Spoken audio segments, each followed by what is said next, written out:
Ողջույն, այսօր անդրադառնալու ենք մի թեմայի, որը հաճախ մեր ուշադրությունից դուրս է մնում, բայց էականորեն ազդում է մեր առողջության վրա, հատկապես ոսկրերի առողջության վրա։ Խոսքս օստեոպարոզ հիվանդության մասին է։ Իսկ դրա առաջացման պատճառների եւ բուժման մեթոդների մասին այսօր զրուցելու ենք ռևմատոլոգ Աննա Շաբոյանի հետ։ Բարև ձեզ։ Բարև ձեզ։ Երևի սկզբում հասկանանք ինչ է իրենից ներկայացնում օստեոպարոզը։ Օստեոպարոզը մեր օրերում շատ հաճախ է հանդիպում։ Այն իրենից ներկայացնում է ոսկրային կմախքի քրոնիկ պրոգրեսիվ հիվանդություն, որի ժամանակ նվազում է ոսկրային խտությունը եւ ունենում ենք այսպես կոչված ցածր էներգիայի կոտրվածքներ։ Ինչ ասել է ցածր էներգիայի կոտրվածքներ, դա երբ որ պացիենտները նշում են, չեն ընկել, վնասվածք չեն ստացել, բայց առաջացել է կոտրվածք եւ կամ ընկել են սեփական բարձրությունից, այսինքն իրենց հասակի բարձրությունից ընկել են եւ առաջացել է կոտրվածք։ Օստեոպարոզի առաջացման պատճառները տարբեր են։ Առաջին հերթին նշենք տղամարդկանց մոտ եւ կանանց մոտ հորմոնալ փոփոխությունները։ Երկրորդ հերթին որոշակի դեղամիջոցների օգտագործում, որոնք այսպես ասած լվանում են ոսկրերից կալցիումը։ Մյուս ամենակարևոր պատճառը դա սխալ սննդակարգն է, այսինքն երբ որ սննդակարգում բացակայում է կալցիումը եւ վիտամին D-ն, սա նույնպես դառնում է օստեոպարոզի առաջացման պատճառ։ Տարիքը բնական այսպես ասած ռիսկի գործոն է հանդիսանում եւ իհարկե միջավայրի գործոնները, ծխահոտը, ալկոհոլը, որոնք նույնպես հանդիսանում են օստեոպարոզի առաջացման պատճառ։ Իսկ որ տարիքի մարդկանց մոտ է նման խնդիրը ավելի շատ առաջանում եւ տղամարդկանց թե կանանց մոտ։ Օստեոպարոզը դա այն հիվանդությունն է, որը սպառնում է եւ տղամարդկանց եւ կանանց, սակայն տարիքը այստեղ մեծ նշանակություն ունի։ Կանանց մոտ ավելի վաղ է սկսվում process-ը։ Եթե հստակ տարիք նշենք, կանանց մոտ կարող ենք ասել 65-ից հետո, տղամարդկանց մոտ 70-ից հետո, պայմանավորված իհարկե կրկին հորմոնների տարբերությամբ, քանի որ էստրոգենները իրենք հանդիսանում են հզոր ոսկրապաշտպան գործոն, կանանցի սեռական հորմոններն են, եւ երբ որ առաջանում է արդեն սրանց պակաս, հատկապես պոստդաշտանադադարային շրջանում, արդեն ունենում են կանանց մոտ օստեոպարոզ։ Իսկ այս հիվանդությունը ունի վաղ ախտորոշման նաև ձև, թե ավելի ուշ ձև, արդեն ուշ փուլում է արտահայտվում խնդիրը։ Ցավոք սրտի օստեոպարոզը այն հիվանդություններից է, որն ընթանում է հիմնականում անախտանիշ։ Այսինքն պացիենտների մոտ օստեոպարոզ հայտնաբերվում է հիմնականում այդ կոտրվածքների փուլում, սակայն շատ քիչ տոկոս պացիենտներ դիմում են բժշկի ցավերով, հիմնականում մեջքի շրջանում, ցավերով, ցավոտությամբ։ Կանայք հատկապես դիմում են բժշկի հասակի կարճացման կապակցությամբ, երբ որ նկատում են հասակի կարճացում մոտ 5 սանտիմետր կամ ավելի, կամ արտահայտվում է կրծքային կիֆոս, դիմում են բժշկի, կատարվում է ռենտգեն հետազոտություն եւ կամ հայտնաբերվում է այսպես ասած կոտրվածքը, կամ դիմում են բժշկի, ուղարկվում է դենսիտոմետրիայի եւ այս դեպքում արդեն ախտորոշվում է օստեոպարոզը։ Նաև շատ հաճախ նկատում ենք, որ մարդիկ անգամ եթե խնդիր չկա, գնում են դեղատնից կալցիում եւ օգտագործում են։ Դա օգնում է ոսկորների ամրացմանը, թե պետք է անպայման բժշկի ցուցումով խմել։ Տեսեք, կան տարբեր տարիքային խմբերում կալցիումի պահանջարկի տարբերություն, հա։ Ամենամեծ կալցիումի պահանջարկը, այսպես ասած, օրգանիզմի կողմից դա 9-ից 18 տարեկան երեխաների շրջանում է։ Ամենամեծ պահանջարկը մոտ 1300 գրամ օրական կալցիում պետք է ստանան այս երեխաները։ Հետաքրքիրն այն է, որ պտուղը նաև ներարգանդային կյանքում էլի այստեղից է սկսվում, այսինքն օրգանիզմում կալցիումի պաշարների լրացները, եւ եթե մայրիկը չի ստանում բավարար քանակությամբ կալցիում, այս դեպքում պտղի մոտ հետագայում գուցե դիտվեն նաև խնդիրներ։ Քանի որ ինչպես նշեցի, տարբեր են, տարբեր տարիքային խմբերի մոտ կալցիումի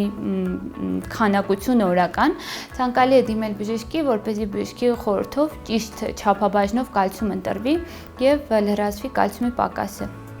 Իսկ ժամանակակից բժշկության հետ զուգահեռ ինչ նոր մեթոդներով է կատարվում ախտորոշումը նման խնդիրների դեմ։ Օստեոպարոզի ախտորոշման ոսկե ստանդարտը այսօր հանդիսանում է դենսիտոմետրիան։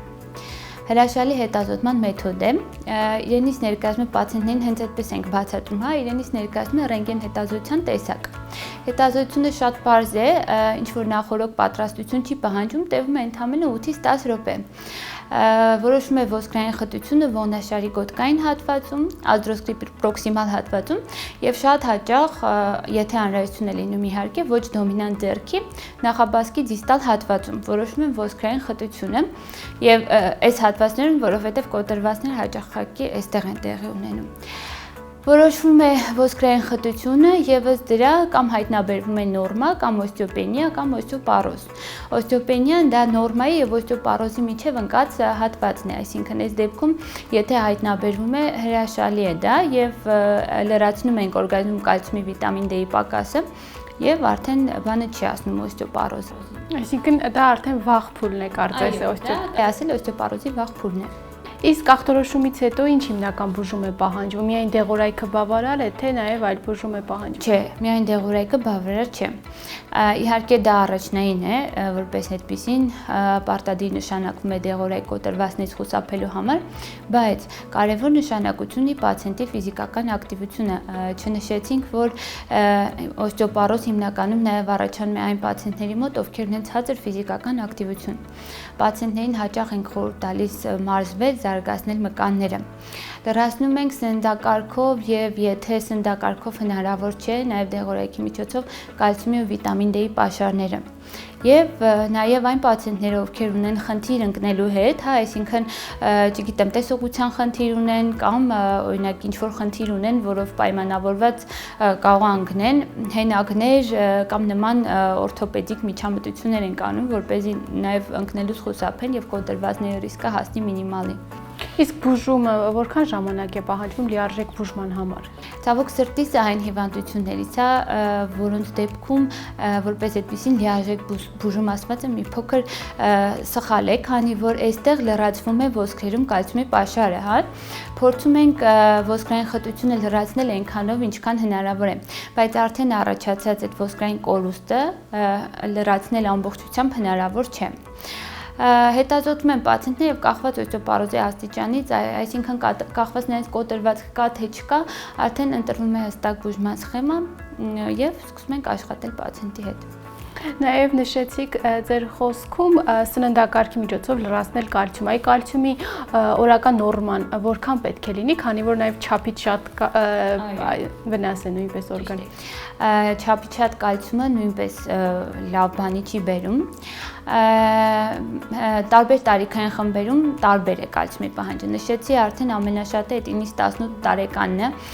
երբ կալցիումի պահանջը ամենաշատն է 1300 գրամ մոտ օրական։ Հետագայում արդեն օրական 1000 գրամ կալցիումի ընդունումը լրիվ բավարար է։ Բայց միայն կալցիումը, այսպես ասած, կալցիումի ընդունումով չեն կարող մեր ոսկրերը լրիվ պաշտպանել օստեոպարոզից, կարևոր նշանակություն ունի նաև վիտամին D-ն։ Որովհետև ինչպես գիտենք, կալցիումը առանց վիտամին D-ի չի ներծծվում եւ հետեւաբար պարտադիր է կալցիումի պրեպարատներ ընդունելուց անպայման հաշվի առնել նաեւ օրգանիզմում վիտամին D-ի քանակը, որտեվ եթե նույնիսկ մենք ահռելի քանակությամբ կալցիում ընդունենք, բայց չունենանք համարժեք վիտամին D, այս դեպքում միևնույնն է այն չի ներծծվելու եւ ամեն ինչ ապարդյուն է լինելու։ Նաև վերջում ամփոփ ինչ օգտակար խորհուրդներ կտաք հեռուստադիտողին եւ ինչ կանխարգելիչ միջոցներ կթվարկեք, որպեսզի նման խնդրից խուսափեն։ Այսպես ասեմ, օստեոպարոզի դեպքում ունենք մոդիֆիկացվող եւ չմոդիֆիկացվող ռիսկի գործոններ։ Չմոդիֆիկացնուն են դա տարիքը, սեռը, չգիտեմ, ռասան, ժառանգական նախատրամադրվածությունը, որոնց վրա մենք ոչ մի կերպ չենք կարող ազդել։ Բայց գոյություն ունեն մոդիֆիկացվող ռիսկի գործոններ, որոնց վրա կարող ենք ազդել։ Դա առաջին հերթին ծխելն է, այնուհետև ալկոհոլի օգտագործումը։ Սուրճը, որ հաճախ չարաշահվում է մեր կողմից, օրական 2 բաժակից ավել սուրճ, այսպես ասեմ, այս դեպքում չի թույլատրվում, քանի որ այն նույնպես բերում է հետագայում արդեն կալցիումի օրգանիզմից կալցիումի լվացման եւ իհարկե օստեոպարոզի առաջացման։ Խորհուրդ կտամ անպայման սննդակարգը լինի հարուստ կալցիումով, հա, այսինքն բացի նրանից, որ դեղատնից վերցնեն կալցիում օգտագործեն, անպայման կալցիում պարունակող սննդամթերքներ օրգանիզմում շատացնեն եւ իհարկե զբաղվեն սպորտով, որտեղ շատ կարեւոր է այս դեպքում մկանային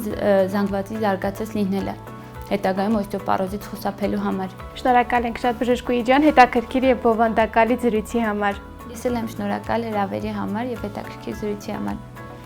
Իսկ ես հիշեցնեմ, որ այսօր զրուցում ենք ռևմատոլոգ Աննա Շաբոյանի հետ։ Եղեք առողջ, իսկ մենք կհանդիպենք